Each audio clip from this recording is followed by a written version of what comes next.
Halo, selamat siang pemirsa. Senang sekali saya Linsa Manuara kembali hadir menemani Anda di Sultra Update yang teraktual dan terpercaya. Berikut informasi yang kami sajikan untuk Anda.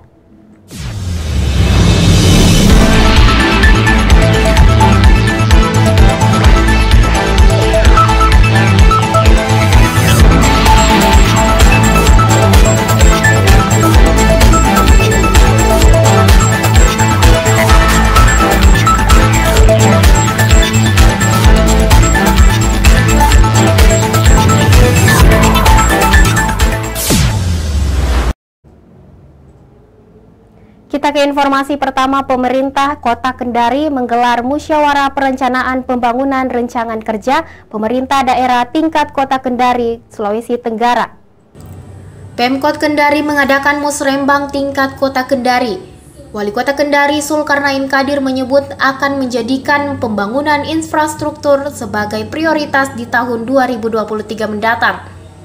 Wali Kota Kendari Zulkarnain Kadir mengatakan selama masa jabatannya di periode 2017 hingga 2022 sudah ada pondasi yang dihadirkan terkait pembangunan infrastruktur dan pelayanan masyarakat. Menurut Zulkarnain Kadir, infrastruktur akan tetap menjadi perhatian pemerintah. Kemudian akan dilakukan juga penataan sistem sosial, penataan pertumbuhan ekonomi, dan peningkatan sumber daya manusia untuk menjadi stabilitas daerah. Terkait penataan kawasan kumuh akan terus dilakukan. Zulkarnain Kadir mendapatkan laporan bahwa sudah tertangani 50% untuk kawasan Lapulu dan Pudai. Hal ini akan terus didorong supaya terus dapat kepercayaan dari pemerintah pusat untuk dapat mengatasi kawasan-kawasan kumuh berikutnya.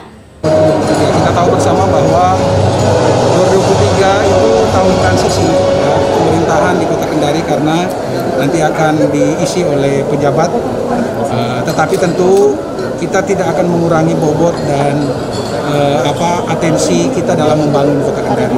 Karena pembangunan itu harus berkelanjutan, tidak boleh stuck, tidak boleh berhenti karena ekspektasi dan harapan masyarakat begitu tinggi. Tapi alhamdulillah 2017-2022 ini sudah ada beberapa fondasi yang sudah kita hadirkan ya, terkait dengan infrastruktur, kemudian pelayanan masyarakat, khususnya terkait dengan sistem pelayanan publik kita.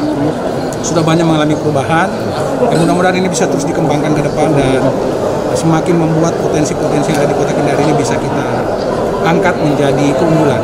Apa prioritasnya?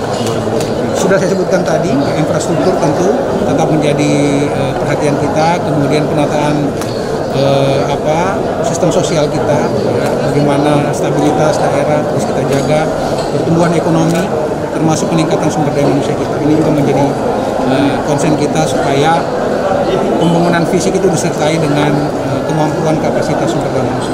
Penataan kawasan kumuh gimana? Tetap juga, alhamdulillah, ini sementara berjalan, saya dapat laporan kemarin sudah 50%, kawasan Lapulu Pudai sudah tertangani, dan ini terus akan kita dorong supaya kita terus dapat kepercayaan dari pemerintah pusat untuk mengatasi kawasan-kawasan kumuh berikutnya.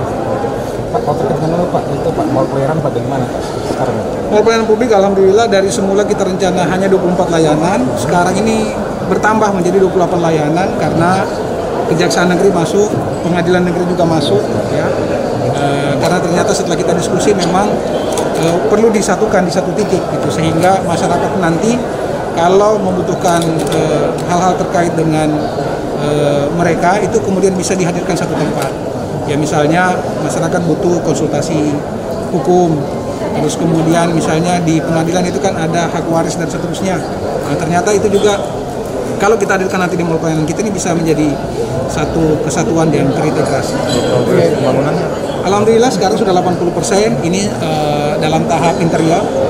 Ini sudah mulai masuk interior di bulan ini, mudah-mudahan betul-betul siap nanti di bulan tahun Kota Kendari. Menjelang Ramadan ini Pak, ada kebijakan khusus dari pemerintah? Tentu ada ya terkait dengan penanganan pandemi COVID kita. Kita berharap situasinya sudah lebih baik. Seperti saya sampaikan tadi, tinggal 27. Demikian Ardian melaporkan dari Kota Kendari, Sulawesi Tenggara. Kita beralih ke informasi selanjutnya, pemirsa. Klub Kendari Inline Skate mengirim 2 atlet sepatu roda untuk bergabung di tim Provinsi Sulawesi Tenggara dalam ajang seleksi nasional Road to Asian Games 2022 yang akan diselenggarakan di Cina.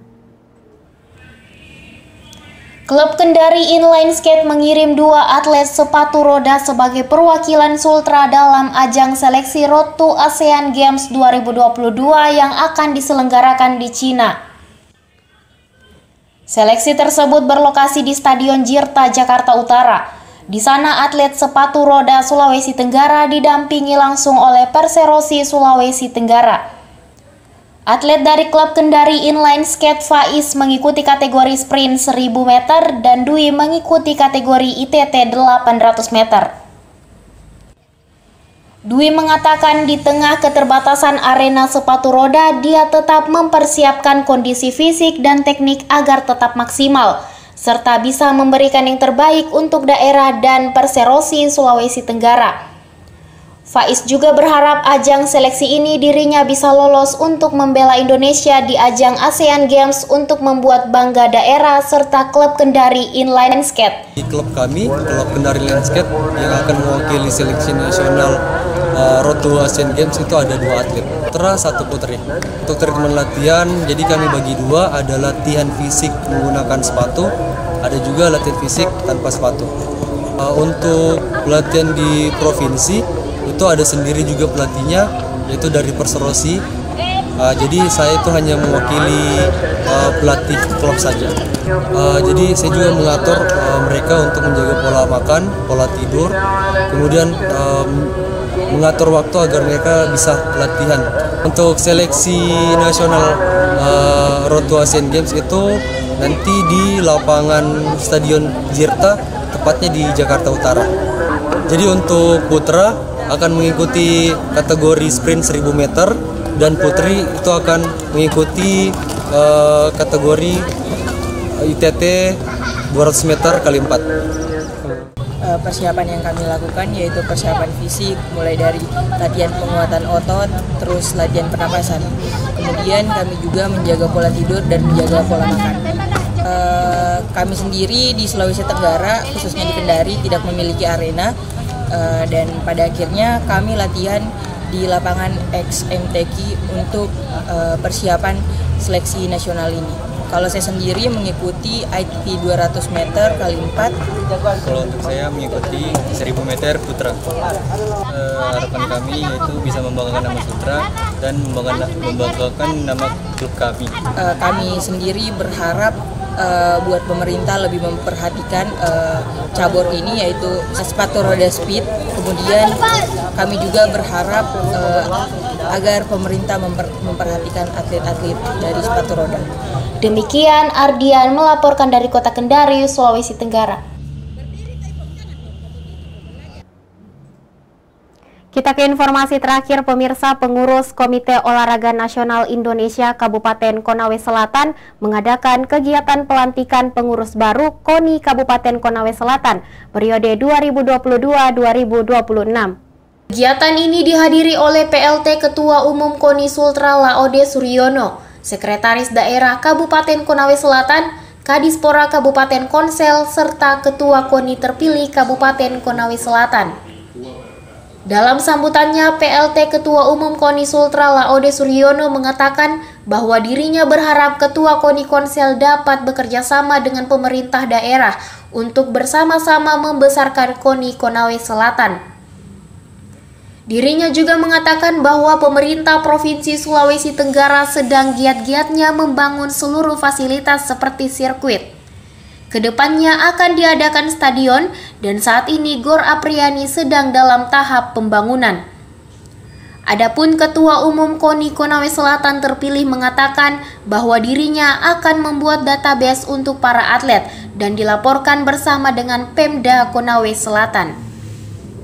Saya kira dalam waktu dekat mungkin kita akan adakan rapat di KONI Kabupaten Konawe Selatan untuk menyusun mungkin rapat kerja daerah, sekaligus membenahi sekretariat yang ada atau yang sudah ada di Konawe Selatan.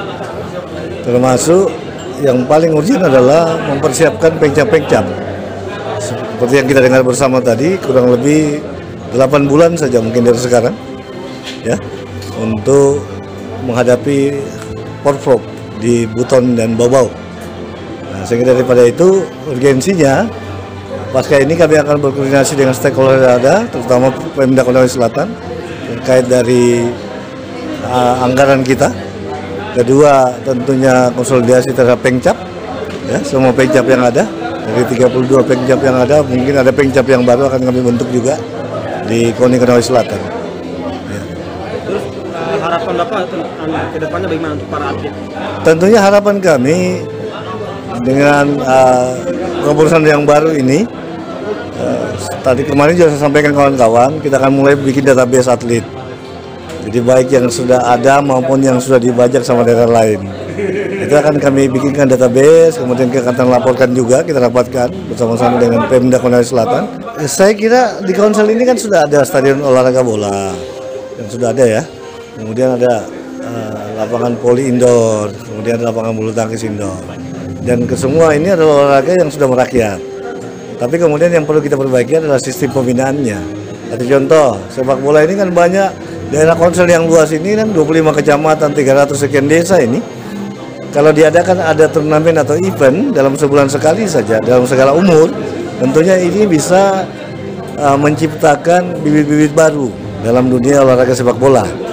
Nah, yang lain juga seperti itu. Mungkin waktu dekat ini juga kami lagi rancang bersama-sama dengan pengurus bola poli Konawe Selatan mengadakan turnamen KONI Cup bola poli putra putri. Nah, di mana juga kami lagi coba konsolidasikan. Kita mau undang ada atlet nasional lah, minimal 3-4 orang, baik putra maupun putri, supaya ada eksibisi dilakukan. Kemudian ada coaching section. Coaching ini maksudnya mereka berbagi pengalaman, berbagi tips, sekaligus bagaimana caranya mencipta supaya atlet bola voli ini lebih mumpuni lah ke depan. Demikian Ardian melaporkan dari Kota Kendari, Sulawesi Tenggara. Demikian Sultra Update siang hari ini. Saksikan selalu informasi teraktual dan terpercaya melalui layar Anindo TV. Saya Linsa Manuara dan kru yang bertugas pamit. Sampai jumpa.